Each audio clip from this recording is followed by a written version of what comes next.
everyone, Mrs. Walls here. I hope you're all okay. I'm going to read you a bedtime story, and this is called A Kitten Called Moonlight.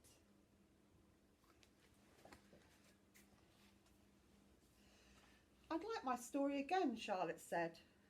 Which story? Asked Mummy. The one I like best about Moonlight and me, Charlotte said. I thought that's the one it might be, Mummy said. Once there was a white kitten called Moonlight, Mummy said.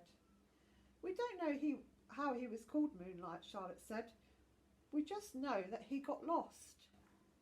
That's right, Mummy said. The little kitten was lost and alone and wandering about, and it was a cold winter night. The little kitten was crying, said Charlotte. Maybe he wanted someone to find him. Maybe he did. We don't know.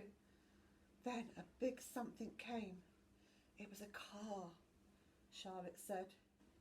I expect the little kitten had never seen a car before, Mummy said, and he was scared and he hid. The car lights shone into the dark, and there were two shiny bright eyes. Somebody saw them. I know who saw them, said Charlotte. It was a little girl, Mummy said. She had been to a party. The little girl told her Mummy she had seen something move in the dark. There's something down there, by the boats, Charlotte said. That's what the little girl told her Mummy. Yes, Mummy said, but her Mummy hurried her into the house. She didn't want her to catch cold. What happened then? Asked Charlotte. The little girl had her supper, and her Mummy put her to bed. Later she came to see if the little girl was asleep. But the little girl's bed was empty. Said Charlotte.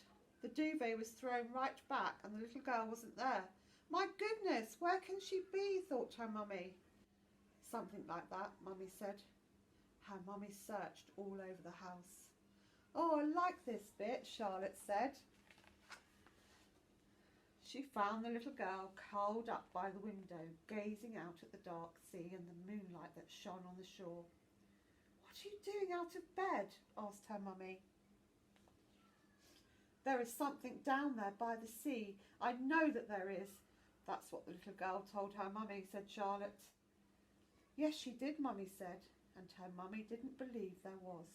But she thought for a bit and said, we'll take a look, just to make sure. The little girl and her Mummy went down to the shore, Charlotte said. Yes, Mummy said, they searched and they searched, but they couldn't find anything. Something was here, said the little girl.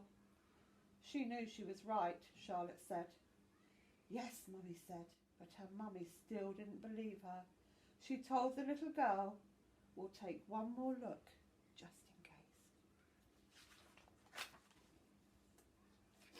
The little girl and her Mummy walked out onto the rocks. There was only the moonlight to see by.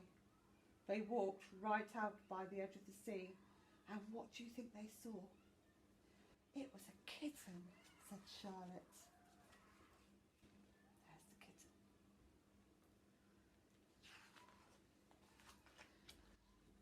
A little white kitten, said Mummy, all thin and bony and cold. It was on a stone with the sea splashing round it. The poor little kitten was hungry and scared, and the little girl and her Mummy got splashed. But they rescued the kitten. And the little girl carried him all the way home. She gave the kitten some warm milk, and he went to sleep in her arms. And after a while, the little girl felt sleepy too, and her Mummy carried her and the kitten upstairs. She tucked the little girl in her bed, all cosy. And you've forgotten the best bit, said Charlotte. Her Mummy said if no one owned the kitten, they could keep him forever. She said they should find a good name for the kitten, and the little girl knew straight away what it should be. Moonlight would be a good name, she told her mummy. We'd never have found him without the moonlight. So that's what they called their kitten, Mummy said. Now you've told me the end of your story. We love that story, don't we, Moonlight? Charlotte said. And I know why, said Mummy. We love it because it's about us. Charlotte said, Moonlight and Mummy and me. And that's the end of the story. Thank you for listening. Hope to see you soon. Bye.